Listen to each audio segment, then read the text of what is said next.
શું તમે જાણો છો કે જેઠ મહિનાની આ નિર્જળા એકાદશી તમારી કિસ્મત ઉગાડી શકે છે? હા, આ પવિત્ર દિવસે જો તમે આ નાની નાની દેખાતી પણ ભારે ચમત્કારી વસ્તુઓનું દાન કરી દીધું, તો સમજો તમારું નસીબ સૂરજની જેમ ઝળહળી ઉઠશે. ઘરમાં ક્યારેય નાણાંની તંગી નહીં રહે. લક્ષ્મીજી કાયમ માટે તમારા ઘરમાં વાસો કરશે અને બેંક બેલેન્સ વધતું જ જશે. જેઠ મહિનાના આકરા તાપમાં પાણીનું ટીપું ગળા નીચે ઉતાર્યા વગર જે આ વ્રત કરે એના તો નસીબ ખુલી જાય. પણ જો તમે વ્રત ન કરી શકતા હો તો મૂંઝાવાની કોઈ જરૂર નથી. આજના વિડીયોમાં હું તમને એવી ચમત્કારી વસ્તુઓ બતાવવાનું છું જેનું ખાલી દાન કરવાથી તમારા ઘરની તિજોરીઓ નાણાંથી છલકાઈ જશે અને કિસ્મત રાતોરાત સૂરજની જેમ ચમકી ઉઠશે. તમારું બેંક બેલેન્સ અને ઘરમાં સુખ શાંતિ એટલા વધશે કે તમે પોતે જોતા રહી જશો. આ વિડિયો તમારી જિંદગી બદલી નાખશે, એટલે જરાય કાપ્યા વગર છેક છેલ્લે સુધી જોજો. અધવચ્ચેથી છોડીને ભાગતા નહીં, નહીંતર મોટું પુણ્ય હાથમાંથી વહી જશે. વિડિયો આગળ વધારતા પહેલા, જો તમે ઈચ્છતા હો કે પ્રભુ નારાયણ અને લક્ષ્મીજીના 4 હાથ સદાય તમારા માથે રહે, તો હમણાં જ ચેનલને સબસ્ક્રાઇબ કરી લો, વિડિયોને એક અસલ લાઇક આપી દો અને કમેન્ટ બોક્સમાં લખી નાખો, જય શ્રી હરિ વિષ્ણુ, જય લક્ષ્મી માતા. ભક્તો, શાસ્ત્રોમાં તો એવું લખ્યું છે કે આખા વર્ષની 24 એકાદશીઓમાં જો કોઈ સૌથી મોટી અને ફળ આપનારી અગિયારસ હોય તો એ આ નિર્જળા અગિયારસ છે. આ એક જ દિવસનું વ્રત કરવાથી આખા વર્ષની બધી જ અગિયારસનું પુણ્ય એકસાથે સીધું તમારા ખાતામાં જમા થઈ જાય છે. એટલે જ આપણા ગડા બૂઢા આને ભીમસેની અગિયારસ અથવા પાંડવ અગિયારસ પણ કહેતા. એની પાછળ એક મજાની વાર્તા છે. મહાભારત કાળમાં પાંડવોમાં 5 ભાઈઓ અને દ્રૌપદી અગિયારસનું વ્રત રાખતા, પણ આપણા ભીમભાઈથી ભૂખ સહન ન થાય. એમનું પેટ તો વૃકોદર કહેવાતું, એટલે કે પેટમાં અગ્નિ જેવી ભૂખ લાગે. ભીમસેન મૂંઝાયા કે હું વ્રત નથી કરી શકતો તો મને મુક્તિ કેમ મળશે? ત્યારે મહર્ષિ વેદવ્યાસે એમને આડો રસ્તો બતાવ્યો. વ્યાસમુનિએ કીધું, હે ભીમસેન, તું આખા વર્ષની અગિયારસ ન કરી શકે તો કાંઈ નહીં, પણ જેઠ મહિનાના અજવાળા પક્ષની આ નિર્જળા અગિયારસનું વ્રત એક દિવસ પાણી પીધા વગર કરી લે. તારા 7 જન્મોના પાપ ધોવાઈ જશે અને બધી અગિયારસનું પુણ્ય એકસાથે મળી જશે. બસ, ત્યારથી ભીમભાઈએ આ વ્રત કર્યું અને આનું નામ ભીમસેની અગિયારસ પડ્યું. ચાલો, હવે પંચાંગની ગણતરી મુજબ જાણી લો કે આ વર્ષે એટલે કે વર્ષ 2026માં આ મહાવ્રત ક્યારે રાખવાનું છે. જેઠ મહિનાના શુક્લ પક્ષની આ એકાદશી તિથિ 24 જૂન 2026 બુધવારના રોજ સાંજના સમયે બેસી રહી છે. હવે આપણા સનાતન ધર્મમાં ઉદયા તિથિની માન્યતા હોવાથી સૂર્યોદયના નિયમ પ્રમાણે સમગ્ર દેશમાં નિર્જળા એકાદશીનું મહાવ્રત 25 જૂન 2026 ગુરુવારના દિવસે પૂરી શ્રદ્ધા સાથે રાખવામાં આવશે. ભગવાન વિષ્ણુની પૂજા અર્ચના કરવાનું સૌથી શ્રેષ્ઠ અને અમૃત મુહૂર્ત 25 જૂનની સવારે સૂરજ ઉગે તેની સાથે જ શરૂ થઈ જશે, જે બપોર સુધી રહેશે. આ સમયગાળામાં તમે ગમે ત્યારે નાહી ધોઈને પ્રભુ નારાયણની ભક્તિ કરી શકો છો. આ 9 ચમત્કારી વસ્તુઓનું દાન કરો, દરિદ્રતા ઘર છોડી ભાગશે. જો આ દિવસે તમે વ્રત ન કરી શકો તો કાંઈ વાંધો નહીં, પણ નીચે મુજબની વસ્તુઓનું દાન અચૂક કરજો. આ દાન દિવસ દૂણો અને રાત ચોગણો વધારો લાવશે. 1. જળદાન, ટાઢા શરબત અને પાણીની પરબ. જેઠ મહિનાનો બળબળતો ઉનાળો હોય અને એમાં કોઈ તરસ્યા જીવને પાણી પાવ, એનાથી મોટું કોઈ પુણ્ય નથી. આ દિવસે રસ્તે ચાલતા વટેમાર્ગોને રોકીને મીઠું અને ઠંડુગાર શરબત પીવડાવો.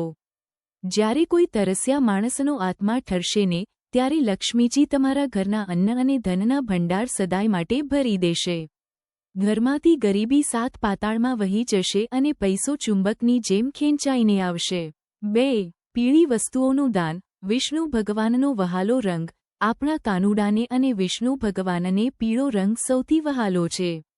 એટલે આ પાવન દિવસે પીળા વસ્ત્રો, પીળી મીઠાઈ જેમ કે લાડુ કે મોહનથાળ અને મોસમના પીળા ફળો જેમ કે પાકી કેરી, શક્કરટેટી કે કેળાનું બ્રાહ્મણોને અથવા ગરીબોને દાન કરો. પૂજાપાઠ ન કર્યા હોય તો આ પીળી વસ્તુઓનું દાન તમને અખૂટ ફળ આપશે અને વેપાર ધંધામાં જોરદાર બરકત લાવશે. તમારી તિજોરી ક્યારેય ખાલી નહીં થાય. 3. માટીનો નવો ઘડો. પાણીથી છલોછલ ભરેલું માટલું. આ દિવસે માટીના નવા નકોર ઘડા અથવા કળશમાં ઠંડુ પાણી ભરી એના પર શ્રીફળ અથવા ગોળ મૂકીને કોઈ મંદિરના પૂજારીને કે જરૂરિયાતમંદને આદરપૂર્વક દાન કરો. જેમ જેમ લોકોએ ઘડાનું ટાઢું પાણી પીને તૃપ્ત થશે તેમ તેમ તમારી કિસ્મતના બંધ દરવાજા ખુલતા જશે. તમારા ઘરના રસોડામાં ક્યારેય ખૂટે નહીં એટલી સમૃદ્ધિ લક્ષ્મીજી આપશે. 4. અન્નદાન, ભૂખ્યાને ભોજન. શાસ્ત્રોમાં અન્નદાનને મહાદાન કીધું છે. આ દિવસે કોઈ ગરીબ, લાચાર કે ભૂખ્યા માણસને આદરભેર બોલાવીને પેટ ભરીને સાત્વિક ભોજન કરાવો. ભૂખ્યાના પેટનો ખાડો પૂરશો એટલે સંસારના તમામ સુખો તમારા કદમોમાં આવી જશે. ઘરમાં કોઈ મોટી બીમારી કે કાયમી તંગી ક્યારેય પગ નહીં મૂકે. 5. બૂટ અને ચંપલનું દાન. આકરા ઉનાળામાં ડામરના રસ્તા ધગધગતા હોય છે. આવા સમયે કોઈ ઉઘાડા પગે ચાલતા ગરીબને અથવા સાધુ સંતને બૂટ કે ચંપલનું દાન કરો. આ દાન કરવાથી તમારા જીવનના રસ્તામાં આવતી નડતરો અને મુશ્કેલીઓ આપોઆપ દૂર થઈ જશે. રાહુ કેતુના દોષ હળવા થશે અને ધનલાભ થશે. 6. ગાય માતાને લીલો ઘાસચારો. આપણી ગાય માતામાં 33 કરોડ દેવી દેવતાઓનો વાસ છે. આ દિવસે ગાયને પ્રેમથી નિરણ, લીલો ઘાસચારો નાખો અથવા ગોળ રોટલી ખવડાવો. ગાય માતાની સેવા કરવાથી સાક્ષાત લક્ષ્મીજી એવા પ્રસન્ન થાય છે કે પેઢીઓની પેઢીઓ રાજ કરે તોય ખૂટે નહીં એટલું ધન ઘરમાં આવે છે. તમે પૈસા સાચવીને થાકી જશો પણ લક્ષ્મી ખૂટશે નહીં. 7. હાથપંખાનું દાન. પહેલાના જમાનામાં વીજળી નહોતી ત્યારે લોકો વાંસના કે કાપડના હાથપંખા આપતા. આજે પણ આ દિવસે કોઈ ગરીબને અથવા મંદિરમાં હવા ખાવા માટે હાથપંખાનું દાન કરવાથી અનોખી શાંતિ મળે છે. આ દાન તમારા પાછલા જન્મોના પાપો અને કષ્ટોને કાપી નાખે છે અને વેપારમાં પ્રગતિના દ્વાર ખોલે છે. 8. ગોળ અને ચણાનું દાન. હનુમાનજી અને વિષ્ણુ ભગવાનની કૃપા મેળવવા માટે આ દિવસે ગોળ અને ચણાનું દાન કોઈ મંદિરમાં અથવા ગરીબોમાં કરો. આ મીઠું દાન તમારા જીવનમાં પણ મધુરતા લાવશે. પરિવારમાં ચાલતા કજિયા કંકાસ બંધ થશે અને ઘરમાં સંપ વધશે. જ્યાં સંપ ત્યાં જ જંપ અને સાક્ષાત લક્ષ્મીનો વાસ. 9. શ્રદ્ધા મુજબ દક્ષિણા, રોકડા પૈસા.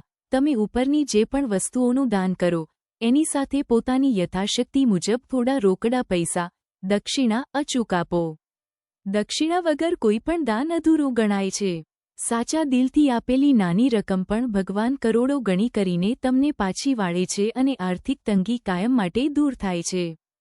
તો વહાલા મિત્રો, આશા રાખું છું કે આજનો આ વિડિયો તમને ગમ્યો હશે. જો કોઈ વાત ન સમજાઈ હોય અથવા પૂછવું હોય તો જરાય મૂંઝાયા વગર કમેન્ટ બોક્સમાં પૂછી લેજો. અમે તમારી દરેક કમેન્ટનો વળતો જવાબ જરૂર આપીશું. જો માહિતી ગમી હોય તો વિડિયોને લાઇક કરવાનું ભૂલતા નહીં. અને હા, આવી જ અસલ ધાર્મિક માહિતી મેળવવા અને જીવનમાં સદાય કંઈક નવું શીખવા માટે આપણી વાલી ચેનલને હમણાં જ સબસ્ક્રાઇબ કરી લો અને પેલું ઘંટડીનું બટન, બેલ આઇકન, ઓલ પર સેટ કરી દો, જેથી નવો વિડિયો આવે કે તરત તમને ખબર પડી જાય. તમારો આવો જ પ્રેમ અને સાથ આપણી ચેનલ પર સદાય રાખજો. વિડિયો આખો જોવા માટે તમારો ખૂબ ખૂબ આભાર. જય શ્રી હરિ વિષ્ણુ. જય માતા લક્ષ્મી.